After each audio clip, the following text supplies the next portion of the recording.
मुसलमान हों, चाहे वो सिख हों, चाहे वो ईसाई हों, यहूदी हों, बुद्धिस्ट हों, पारसी हों, कोई भी हो, कोई ये नहीं चाहता कि उसके ऊपर जुल्म किया जाए। किसी भी मज़हब का आदमी, किसी भी धर्म का आदमी ये नहीं चाहता है कि मेरे ऊपर जुल्म किया जाए। कोई भी शख्स मुझे कत्ल करे, मारे या मेरे घर वालों को मारे, कत्ल करे, हमारे घरों में आग लगाए, हमारे बच्चों पर हमला करे, कोई नहीं चाहता। हर शख्स चाहता है कि मेरी जान की भी हिफाजत हो, हमारे माल की भी हिफाजत हो और हमारी इज्जत व आबरू की भी हिफाजत हो। ये फितरी चीज़ है, कोई ये नहीं चाहता। ये फितरत का पहला पहलू है जो मैंने आपके सामने रखा है। यानी कोई भी किसी भी धर्म का आदमी हो, ये पसंद नहीं करेगा कि उस पर, उसके बच्चों पर, उसकी बीवी पर, उसके मकान पर हमला किया जाए, कोई पसंद नहीं करेगा। फितरत का ज़रा दूसरा पहलू देखिए। अगर बिलफर्ज महाल मान लिया जाए कि वो ये पसंद नहीं करता कि हम पर, हमारे बीवी बच्चों पर, हमारे मकानात पर कोई हमला करे, हमारा मालो दौलत कोई लूटे, हमारी दुकानों में कोई आग लगाए, ये कोई पसंद नहीं करता। फितरत का दूसरा पहलू देखिए, अगर कोई ऐसा कर दे, हमारे बेटे को मार दे, हमारी बीवी को मार दे, हमारे बच्चों को मार दे, हमारी दुकानों में आग लगा दे, तो ये फितरत ये भी चाहती है। हमारी फितरत का ये तकाजा है। किसी भी धर्म, सिर्फ मुसलमानों से मत जोड़िएगा, ये फितरत है। हर इंसान फिर ये चाहता है कि हमारे घर वालों के साथ, हमारे बीवी बच्चों के साथ, हमारी दुकानों के साथ, हमारे कारोबार के साथ, हमारे बिजनेस के साथ जो कुछ भी किया है जिसने भी, हमें पूरा पूरा उसका बदला और उससे इंतकाम दिलाया जाए। यह अलग बात है कि बीच में चंद लोग पढ़कर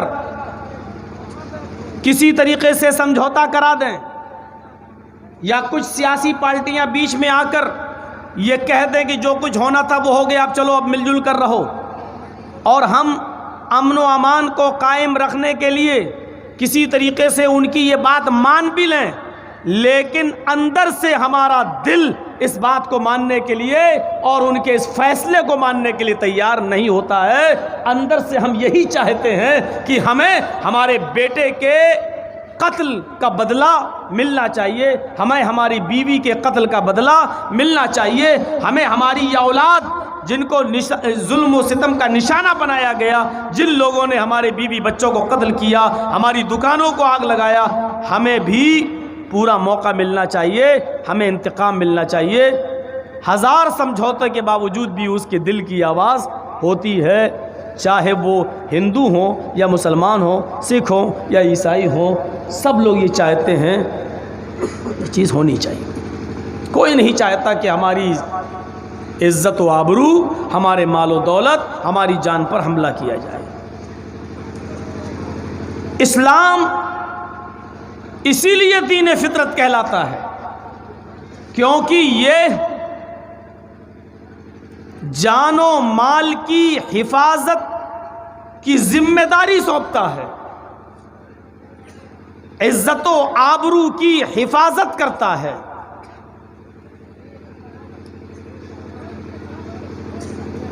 पढ़िए आप हदीस की एक एक करके सारी किताबें पढ़ जाइए।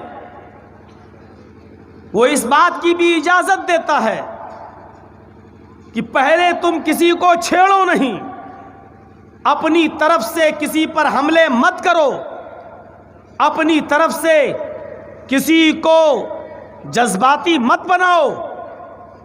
लेकिन अगर कोई शख्स तुम्हारे घर पर हमला करने के लिए आए, तुमको मारने के लिए आए, तुम्हारे घरों को आग लगाने के लिए आए, तुम्हारे बीवी और बच्चों पर जुल्म करने के लिए आए, तो शरीयत हमें इस बात की पूरी इजाज़त भी देती है कि अपने बीवी बच्चों, अपने घरों मकान की हिफाजत के लिए तुम उससे लड़ जाओ।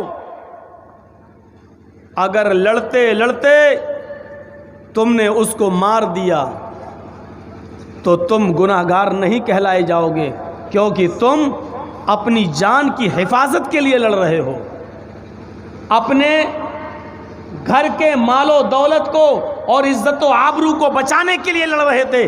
अगर तुम्हारे घर में कोई घुसकर तुम्हें मारने के लिए चला आए तो तुम लड़ जाओ उससे। अगर तुम मार दोगे तो शरीयत कहती है कि तुम्हें मारने के जुर्म में कत्ल नहीं किया जाएगा, तुम गुनाहगार नहीं कहलाए जाओगे।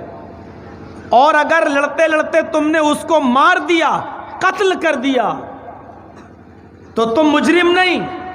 लेकिन अगर लड़ते लड़ते उन दंगाइयों ने या उस आदमी ने जो तुम्हारे घर में घुस के तुम्हें मार रहा है, अगर उसने तुमको मार दिया और वो मारने में कामयाब हुआ, तो शरीयत ये कहती है कि फिर तुम्हें शहादत का दर्जा दिया जाएगा, तुम शहीद कहलाए जाओगे।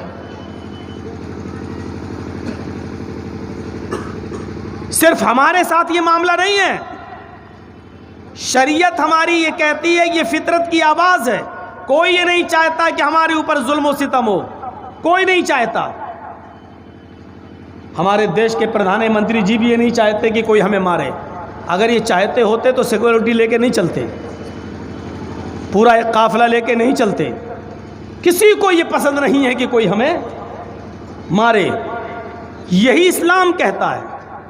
ये चीज़ किसी को पसंद नहीं है, बल्कि सबकी जान की हिफाजत सबको प्यारी है। किसी को मारने की इजाज़त भी नहीं देता। क्लियर और साफ लफ्ज़ों में कहता है कि अन्नहु मन क़तला नफ्सन बिगैरी नफ्सिन औ फसादिन फिल अर्ज़ फकअन्नमा क़तला अन्नास जमीआ। साफ तौर पर इस्लाम ये कहता है, हमारा कुरान ये कहता है कि अगर किसी ने किसी एक इंसान को, किसी एक नफ्स को कत्ल कर दिया, किसी एक मनुष्य को मार दिया, हिंदू और मुसलमान की कैद नहीं है, किसी ने एक को भी, कोई हो, किसी ने अगर एक को कत्ल कर दिया, जिसको कत्ल किया वो किसी भी मजहब का हो, इंसान था, इंसान है, अगर किसी ने किसी एक इंसान को मार डाला, कत्ल कर दिया बिना किसी गलती के, है बगैर किसी फसाद, जमीन में फसाद फैलाए हुए, उस शख्स ने जमीन में फसाद नहीं फैलाया था, उस शख्स ने किसी को कत्ल नहीं किया था, नाहक तुमने उसको मार दिया बिना किसी जुर्म किए हुए, तो आपने एक को नहीं मारा।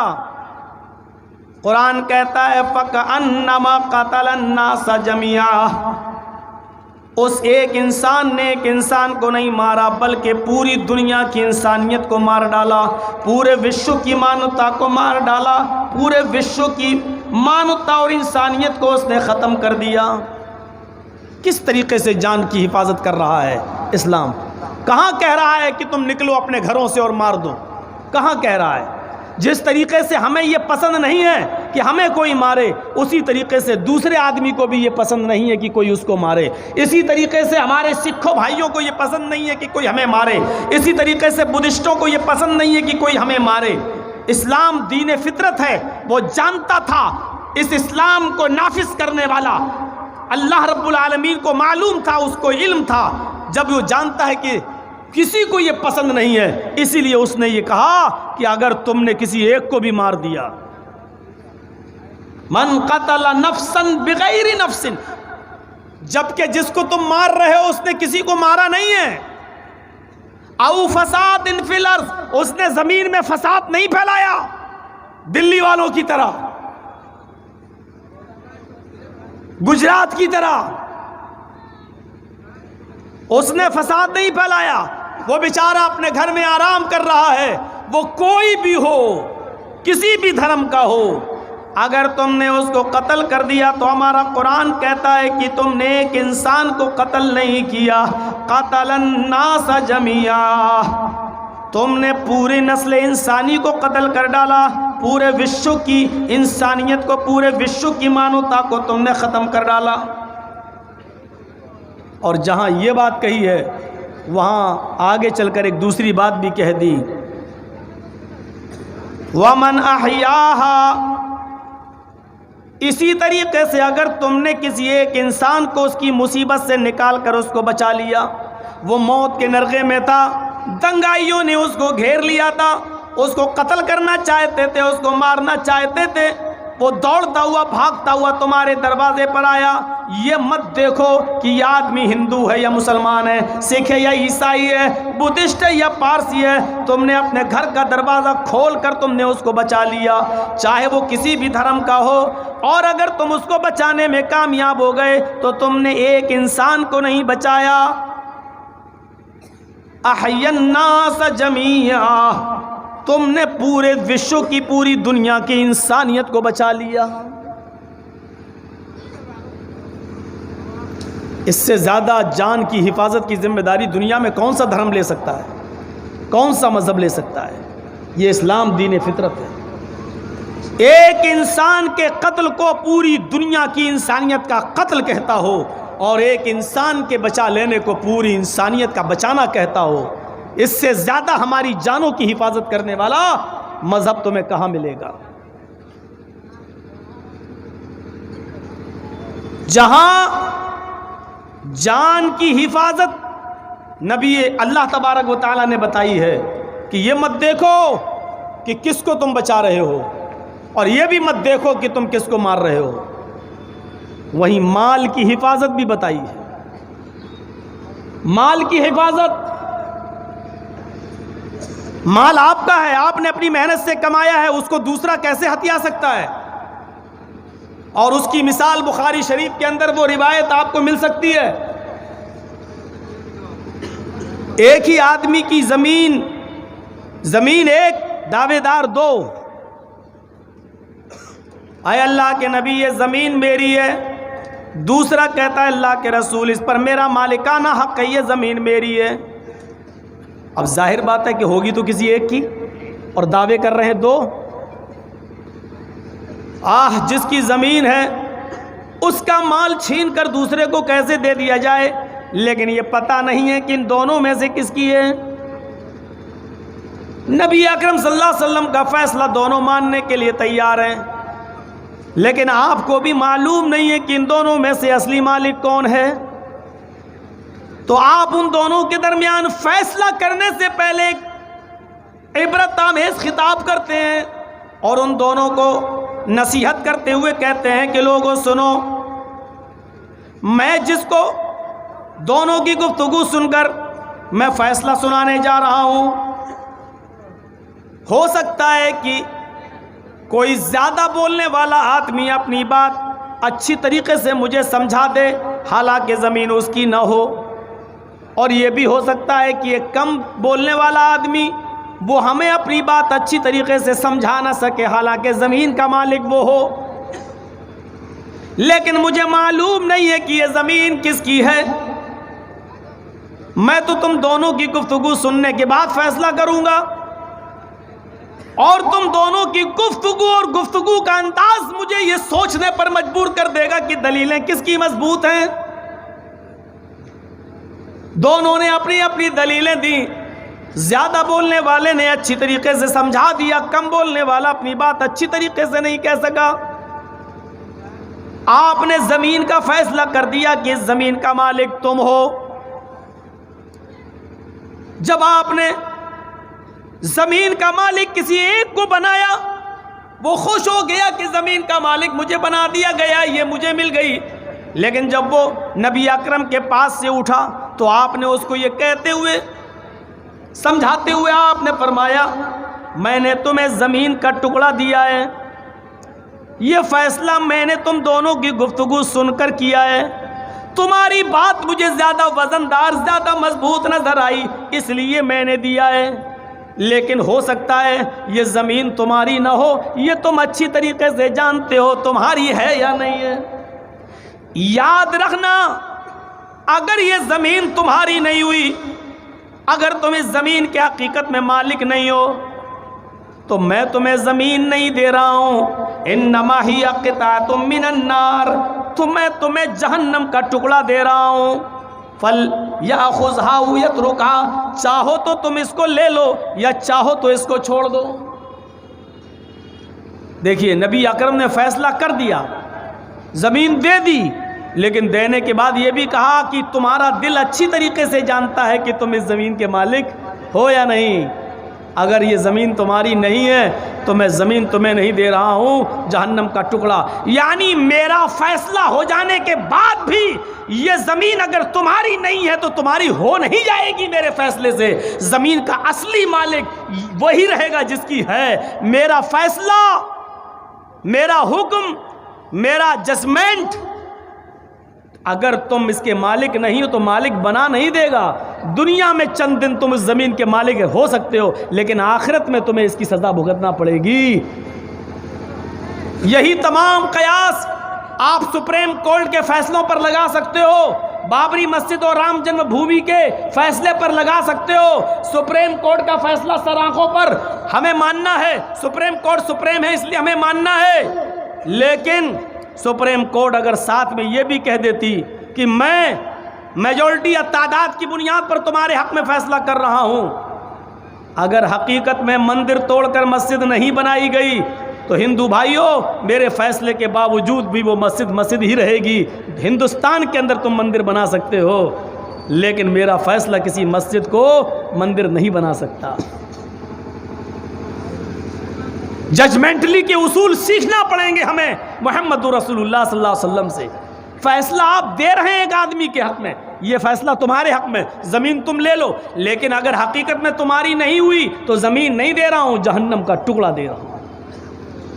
यहां से हमें सीखना चाहिए। अब जब जहन्नम का नाम सुना तो वो चीख पड़ा, अल्लाह के रसूल ये मेरी है ही नहीं, इसकी इसको दे दो। उधर वो भी उठ के चला गया, अल्लाह के रसूल ये झूठ बोल रहा है, मेरी नहीं, इसी की इसी को दे दो। अभी दोनों दावेदार थे, अब दोनों कह रहे मेरी नहीं है। यही तो हुआ है सुप्रीम कोर्ट के फैसले में। सुप्रीम कोर्ट ने इस बात को माना कि हिंदू भाई जो कह रहे थे कि मंदिर तोड़कर मस्जिद बनाई गई, मंदिर तोड़ना साबित नहीं हुआ।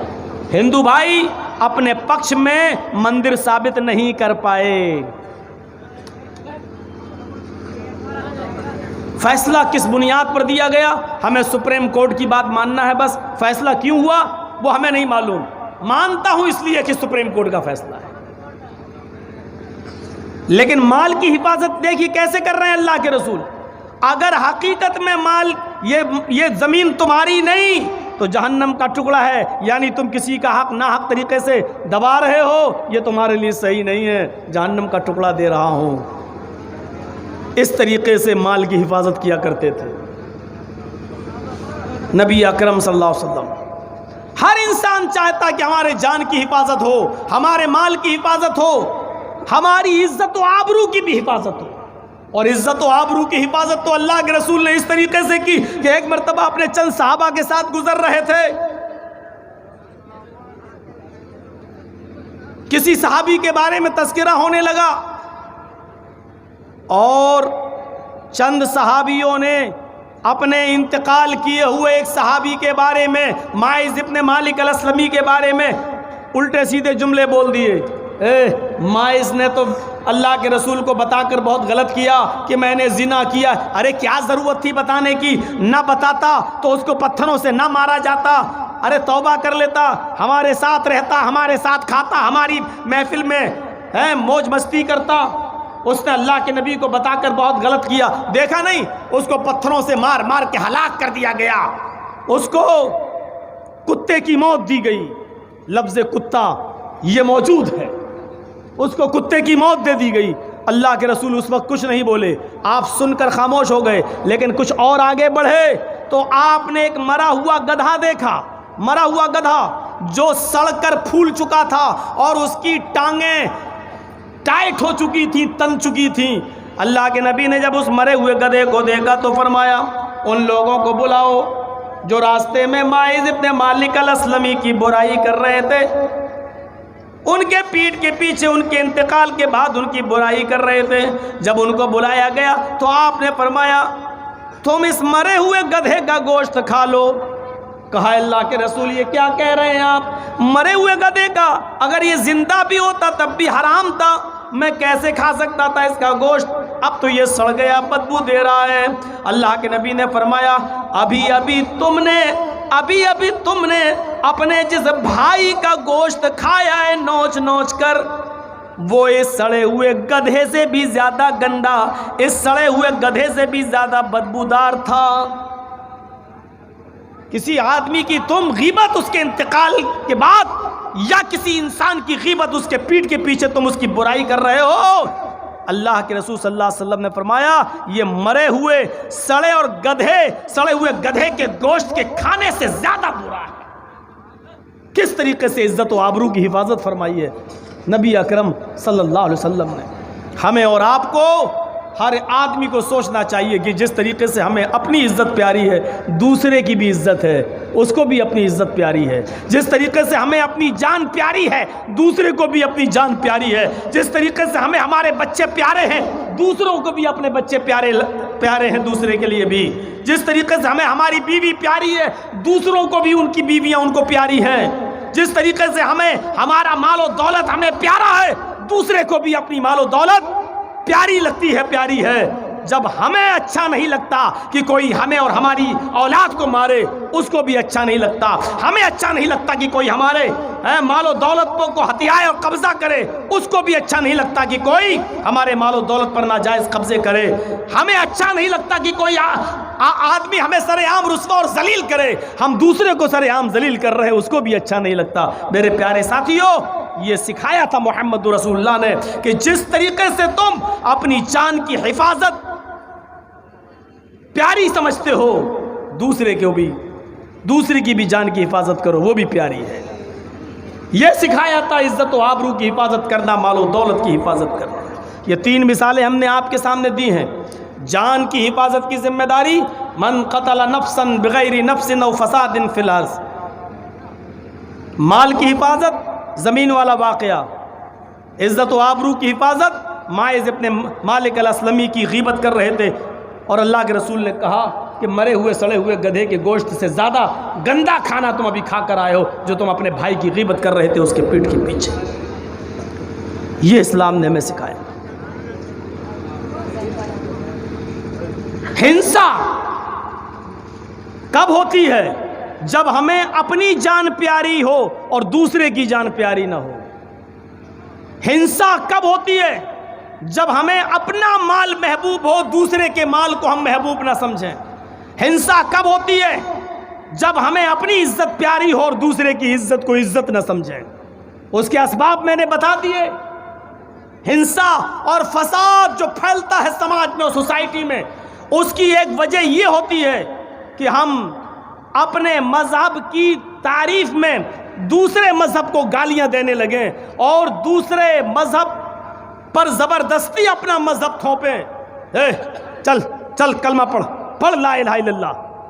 इसी तरीके से ऐसा कानून लाओ भारत के अंदर कि अपने आप लोग इस देश में रहो या बाहर के हो, बाहर भागो, नहीं तो हम कैंपों में डाल देंगे।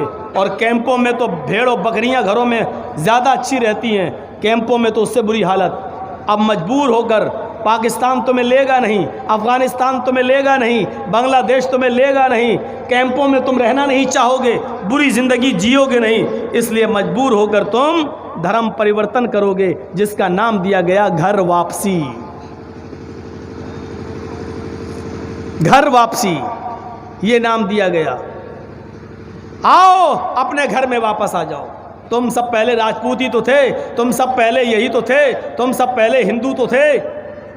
आओ हमारे ये मजबूर किया जा रहा है। और इसीलिए मेरे भाइयों, हिंसा के जो जितनी चीजें हिंसा फैलाती हैं उनमें एक सबब यह भी है कि हम जबरदस्ती किसी को मजहब कबूल करने पर मजबूर करें, अपना मजहब अपना धर्म उससे कबूल करवाएं, या उसको इतना मजबूर कर दें कि वो हमारा धर्म कबूल करने पर मजबूर हो। इस्लाम ने हिंसा के इस दरवाजे को भी ये कहकर बंद कर दिया, ला इकराहा फिद्दीन, हमारे दीन के अंदर, इस्लाम के अंदर कोई जोर जबरदस्ती नहीं है। आप किसी को जबरदस्ती इस्लाम का कलमा नहीं पढ़ा सकते। अगर आपने किसी की कंपट्टी पर पिस्टल रखकर उसको कलमा पढ़ाया तो हमारे नबी जनाब मोहम्मद रसूलुल्लाह फरमाते हैं कि अगर उसने मौत के डर से कलमा पढ़ लिया, अशहदु अल्ला इलाहा इल्लल्लाह व अशहदु अन्ना मुहम्मदन अब्दुहु व रसूलुहु, अगर उसने मौत के डर से पढ़ लिया तो उसका इस्लाम ही नहीं माना जाएगा, वो सिरे से मुसलमान ही नहीं है, वो सिरे से मुसलमान ही नहीं है, वो सिरे से मुसलमान ही नहीं माना जाएगा। जबरदस्ती आप किसी को धर्म परिवर्तन कराएंगे, हिंसा फैलेगी।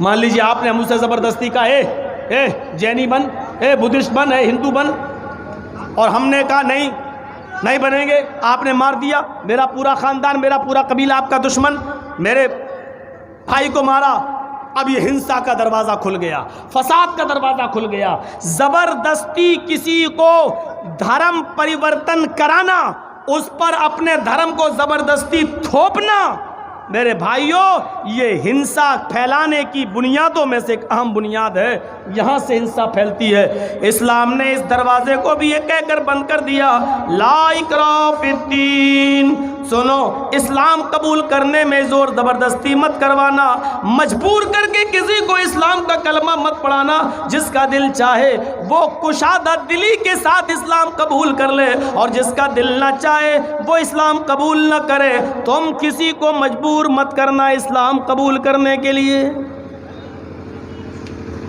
यही वजह कि जो लोग गैर मुस्लिम थे, हज़रत उमर फ़ारूक रज़ियल्लाहु ताला अन्हु की जब खिलाफत आई तो हज़रत उमर फ़ारूक ने उन ज़िम्मियों के हुकूक इतने बुलंद कर दिए थे कि कोई आदमी किसी ज़िम्मी के ऊपर गलत नज़र करने की हिम्मत नहीं करता था। हज़रत उमर फ़ारूक के ज़माने में हीरा शहर के अंदर, मुल्क शाम के अंदर, एक ज़िम्मी को, एक काफिर को किसी ने कत्ल कर दिया। हज़रत उमर फ़ारूक को मदीना में इस बात की इत्तला मिली कि एक काफिर को किसी मुसलमान ने मार दिया, किसी मुसलमान ने कत्ल कर दिया हीरा शहर के अंदर, हीरा बस्ती के अंदर। काश ये मेरी आवाज़ हुकूमत के ऐवानों तक जाए कि देखिए उस वक्त एक काफिर को कत्ल करने की वजह से हज़रत उमर ने कितना बड़ा एक्शन लिया। फ़ौरन मुल्क शाम के गवर्नर को लेटर लिखा, जिस किसी मुसलमान ने तुम्हारे शहर में हीरा बस्ती के अंदर एक काफिर को, एक जिम्मी को कत्ल किया है, आए अमर इब्न आस, तुम मुल्क शाम के गवर्नर हो, ये तुम्हारी जिम्मेदारी बनती है कि उस मुसलमान को जल्द से जल्द गिरफ्तार करो। फ़ौरन उस मुसलमान को गिरफ्तार कर लिया हज़रत अमर इब्न आस ने। अमर इब्न आस ने जब उस मुसलमान को गिरफ्तार किया जिसने एक जिम्मी को, एक काफिर को कत्ल किया, फिर लेटर लिखा, अमीरुल मोमिनीन, उस मुसलमान को गिरफ्तार कर लिया गया जिसने एक जिम्मी को कत्ल किया था, एक काफिर को मारा था। हज़रत उमर फ़ारूक ने एक लेटर लिखा, आए अमर इब्न आस, इस मुसलमान को जिसको तुमने पकड़ा, गिरफ्तार किया है, इसने अपना जुर्म कबूल किया है और इसने कहा हाँ मैंने कत्ल किया। इस कातिल को जिम्मी जिम्मी के घर वालों के सुपुर्द कर दो, जिम्मी के घर वालों के, उसके माँ बाप भाई बहनों के हवाले कर दो और उनसे पूछो कि तुम अपने भाई के कत्ल हो जाने का क्या लेना चाहते हो।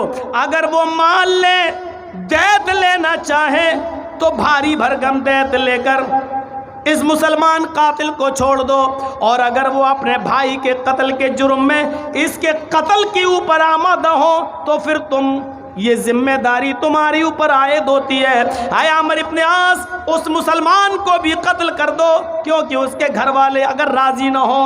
हजरत आमिर इब्ने आस ने उस जिम्मी के घर वालों के सामने इस मुसलमान कातिल को पेश कर दिया। लो, तुम्हारे भाई का कातिल ये है, अब तुम बताओ इसके साथ क्या चाहते हो। अगर दैत लेना चाहो तो जितना माल मांगोगे तुम्हें दिया जाएगा।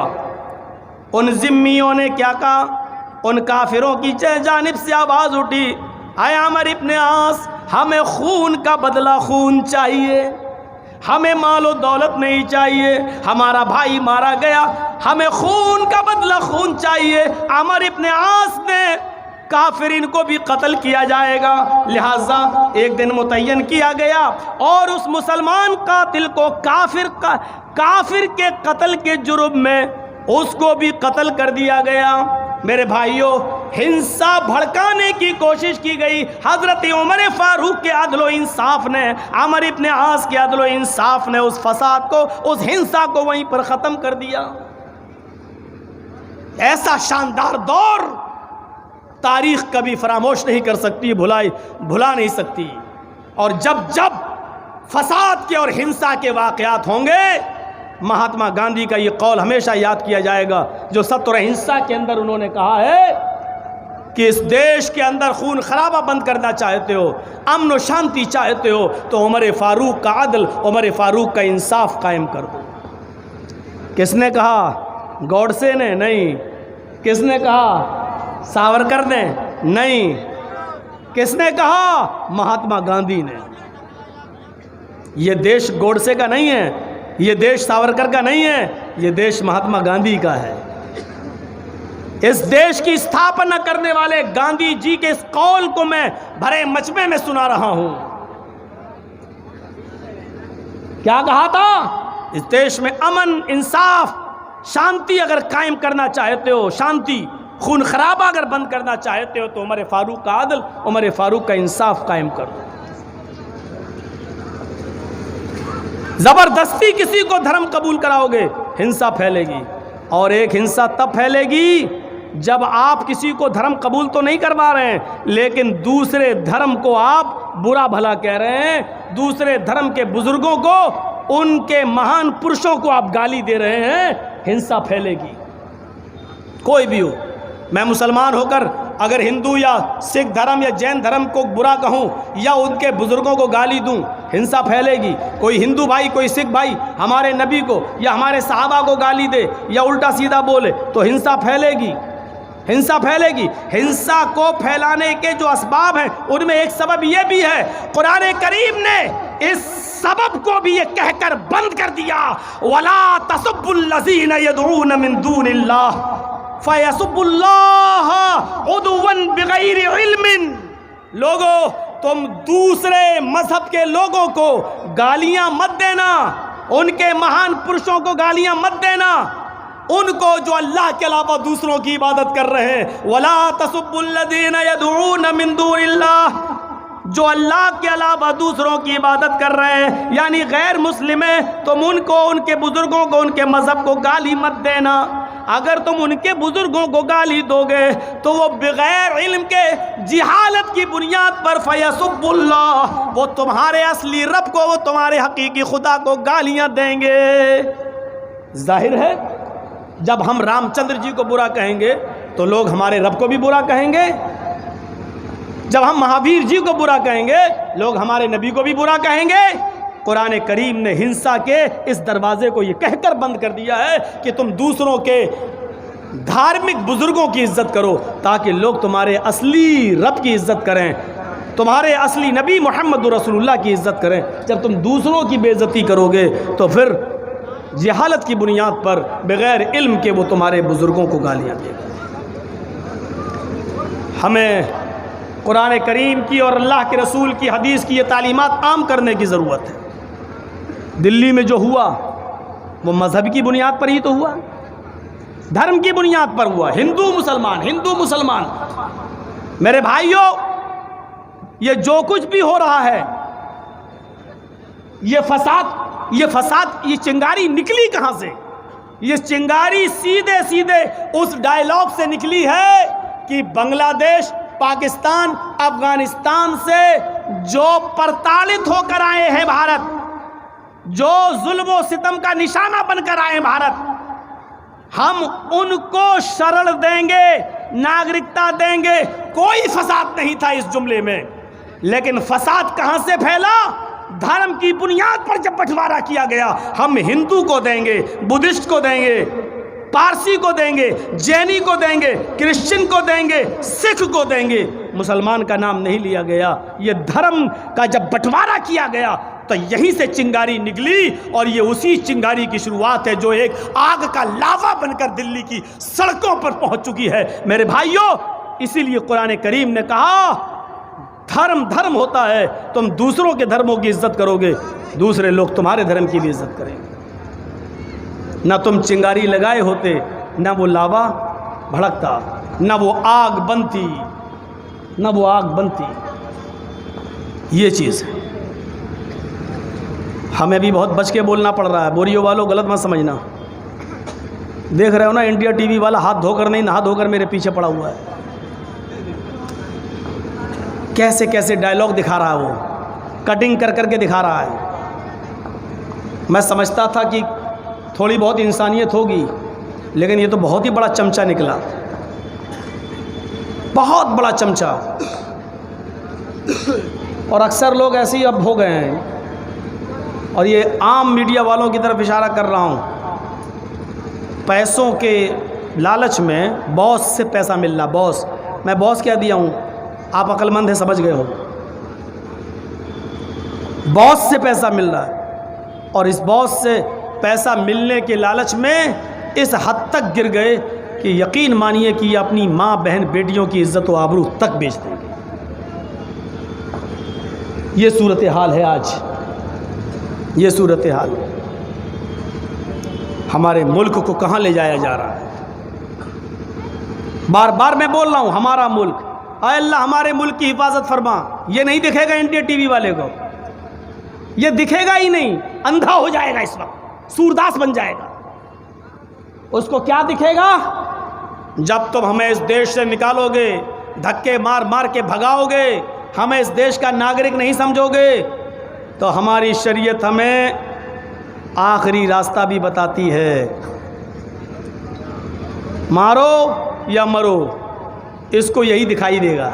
मौलाना जर्जीस ने कहा मारो या मरो, मौलाना जर्जीस कह रहे मारो या मरो, जिहाद जिहाद जिहाद, ये दिखाई देगा। अब यहां उसकी आंखें पहाड़ बन जाएंगी, बहुत मोटा मोटा दिखाई देगा। देशभक्ति के ऊपर जो हम बोल रहे हैं वो नहीं दिखाई देगा। महात्मा गांधी का कौल नहीं दिखाई देगा। महात्मा गांधी ने इस देश के लिए क्या सपना देखा था वो हम बोल रहे हैं, वो नहीं दिखाई देगा। इस्लाम ने इंसानियत के जानो माल की हिफाजत की कितनी जिम्मेदारी ली वो नहीं दिखाई देगा। कुरान एक इंसान के कत्ल को पूरी इंसानियत का कत्ल कह रहा, वो नहीं दिखाई देगा। क्यों? अगर ये सब दिखाई दिया और बोलने लगा और दिखाने लगा, तब तो इस्लाम का प्रचार होगा। दुनिया कहेगी इतना अच्छा है इस्लाम, इतना अच्छा है इस्लाम, इतना अच्छा है कुरान। ये नहीं दिखाई देगा उसे। भरे मजमे में कह रहा हूं, सारे चैनल वाले यहां मौजूद हैं। 4 बार मेरा इंटरव्यू लेके गया है इंडिया टीवी वाला, 4 मरतबा, 4 बार। और 4 बार हमने इस देश के लिए जो इंटरव्यू दिया, एक भी नहीं दिखाया मेरा। वो तो इंटरव्यू लेके कुछ बातें पकड़ने आया था, जो बातें पकड़ में आ जाए उसको दिखाएं, लेकिन कुछ पकड़ नहीं पाया तो दिखाया भी नहीं। बस वही कलिया चक्की तकरीर दिखा रहा है, मालदा वाली। जीते तो वतन मुबारक, हारे तो कफन मुबारक। क्या गलत कहा मैंने? क्यों उकसा रहे हो, क्यों भड़का रहे हो? ये बताओ कि अगर इस मामले में हम जीते तो वतन मुबारक, तो हम देश ही की तो बात कर रहे हैं, और हारे तो कफन मुबारक। इस देश के ही लिए तो हम अपनी जान दे रहे हैं। अब देश के लिए जान देना भी तुम्हें भड़काऊ लग रहा है, देश के लिए हमारा मरना मिटना भी तुम्हें गवारा नहीं हो रहा है। हम कब पीछे रहे इस देश की कुर्बानी, इस देश के लिए कुर्बानी देने में? मुझे बताओ, कब पीछे रहे? इंडिया गेट पे चले जाओ, वर्ल्ड वार में शहीद होने वाले लोगों की लिस्ट आज भी मौजूद है। आज भी 95,000 से ज्यादा लोगों के नाम लिखे हुए हैं, उनमें 61,395 सिर्फ मुसलमानों के नाम हैं, सिर्फ मुसलमानों के नाम। कब हम पीछे रहे इस देश के लिए अपनी कुर्बानी देने में? कब पीछे रहे? मैं दोनों को ललकारते हुए कहता हूं जो इस देश के जिम्मेदार बने हैं, बल्कि यूपी का भी जोड़ लो उसमें, तीनों को, आओ इस देश की धरती को निचोड़ो, इस भारत की जमीन को निचोड़ो। मैं अपने रब की इज्जत और जलाल की कसम खा के कहता हूं, भारत की जमीन को निचोड़ोगे, इस धरती को निचोड़ोगे, तो इसमें सबसे ज्यादा मुसलमानों के खून के कतरे जमीन पर टपकेंगे, जिनके खून का एक एक कतरा भारत जिंदाबाद, हिंदुस्तान जिंदाबाद का नारा लगाता हुआ, सदा देता हुआ निकलेगा। आज भी इस जमीन की मिट्टी में हम मुसलमानों का लहू शामिल है इस देश की आज़ादी में। तुम हमें इस देश से निकालने का सपना देख रहे हो, इंशाअल्लाह क़यामत की सुबह तक कभी पूरा नहीं होगा। और जोर से कहो इंशाअल्लाह। आज एक बद्दुआ देना तो नहीं चाहिए, लेकिन आज एक बद्दुआ दे रहा हूं मैं, और तुम्हें सबको आमीन कहना है। इतनी ज़ोर से आमीन बोलना, जैसे एक आदमी ने कहा था कि इतनी ज़ोर से बटन दबाओ कि उसका करंट शाहीन बाग को लगे। उस आदमी का नाम मैं लूँगा नहीं। आज मैं आपसे कह रहा हूँ, इतनी ज़ोर से आमीन बोलना कि आपके आमीन की गूंज वहाँ तक पहुँच जाए। वो बद्दुआ मैं कर रहा हूँ, आमीन बोलिएगा। आए हमारे परवरदिगार, आए हमारे रब, आए हमारे अल्लाह, इस देश को जो भी बर्बाद करने का ख्वाब देख रहा है, हमारे देश को जो भी बर्बाद करना चाहता है, आए अल्लाह तू उसको बर्बाद कर दे। करो केस मेरे ऊपर, है हिम्मत? आए अल्लाह, जो हमारे इस देश के अंदर हिंदू और मुसलमान, सिख और ईसाई, इस भाईचारे को जो भी खत्म करना चाहता है, आए अल्लाह तू उसको ऐसी कुत्ते की मौत मार, उसको ऐसे कुत्ते की मौत दे कि बाद में आने वाली नस्लें भी पैदा होने से डर जाएं। ऐसी उसको कुत्ते की मौत मार कि बाद में आने वाले लोगों के लिए निशाने इबरत बन जाए।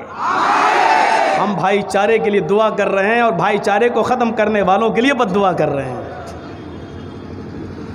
जो लोग बैठे हैं ऊपर, उनको मालूम है कि कौन ऐसा कर रहा है, अच्छी तरीके से मालूम है कि कौन कर रहा है, कौन। इंशाअल्लाह ये आपकी आमीन कबूल भी होगी और पहुँचेगी भी ऊपर तक। मेरे प्यारे साथियों, 2 बद्दुआएं काफ़ी हैं। मेरे भाइयों सुनिए, सुनिए,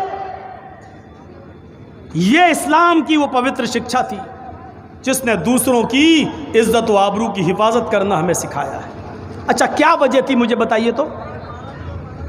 अल्लाह के रसूल सल्लल्लाहु अलैहि वसल्लम मदीने के अंदर मौजूद, मदीने के हुकूमत नबी के हाथों में, नबी उसके मालिक। और देखिए, ओहो, और गौर करें, मीडिया वाले हों तो लिखें, एक यहूदी रास्ते में मिलता है, यहूदी कपड़ा लेता है, अल्लाह के रसूल के गले में डाल देता है, गर्दन मरोड़ने लगता है। इमाम बैहक़ी ने अपनी सुनन के अंदर नकल किया,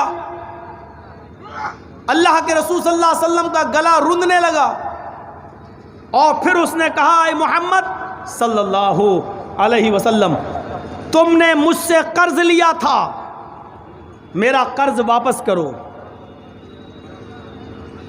एक सहाबी उन्होंने यहूदी को धक्का दिया, ये क्या कर रहा है, कोई बात करना है तो कायदे से बात कर। उसने कहा कि आपके नबी ने हमसे कर्ज लिया था, मैं कर्ज मांग रहा हूं। अल्लाह के नबी ने फरमाया, आए यहूदी, मैंने तुमसे कर्ज ज़रूर लिया था। अब सुनिए, मैंने आपसे कर्ज ज़रूर लिया था, लेकिन मैंने 1 हफ्ते का वादा किया था देने के लिए। भाई अगर आप अब बोलेंगे तो हम चले जाएंगे यहाँ से, अब हम चले जाएंगे, इतना हम बर्दाश्त नहीं करेंगे भाई। हम 1 घंटे से सुन रहे हैं आप लोगों का हंगामा। यार इतनी खराब मैं मिसालें दे चुका हूं, फिर भी नहीं मानते लोग।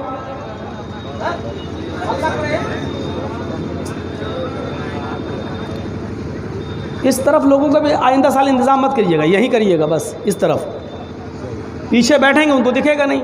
स्टेज पे ऐसे लोग बैठ जाते हैं जो खैनी और तंबाकू भी स्टेज पे खाते हैं, सब बढ़ के मौलाना बने बैठे हैं। अब ज़्यादा बोलूँगा तो फिर यही लोग गुस्सा हो जाते हैं मेरे ऊपर। कैसे कैसे लोग स्टेज पे बैठे हैं, 2 मिनट के लिए खड़ा कर दो बोल नहीं पाएंगे, स्टेज पे बैठ गए, बन गए मोदी, हो गए स्टेज पे बैठने से, इज्जत मिल गई इनको, देश के प्रधानमंत्री बन गई है। अब जब ये बैठेंगे पीछे वालों को नहीं दिखेगा, पीछे वालों को नहीं दिखेगा तो हमें डिस्टर्ब होगा। कितनी जगहों पे मैंने मिसालें दी कि कुत्ते की दुम देखी है ना, टेढ़ी होती है। साला 12 साल तक उसको सीधा होने के लिए किसी नल के पाइप में रख दो, 12 साल के बाद भी निकालोगे तो टेढ़ी निकलेगी, सीधी नहीं होगी। ये हो गई हमारी हालत, हम सीधे हो ही नहीं सकते। इतने जुल्म और सितम हमारे ऊपर हो रहे हैं, हमें इबरत नहीं मिल रही है।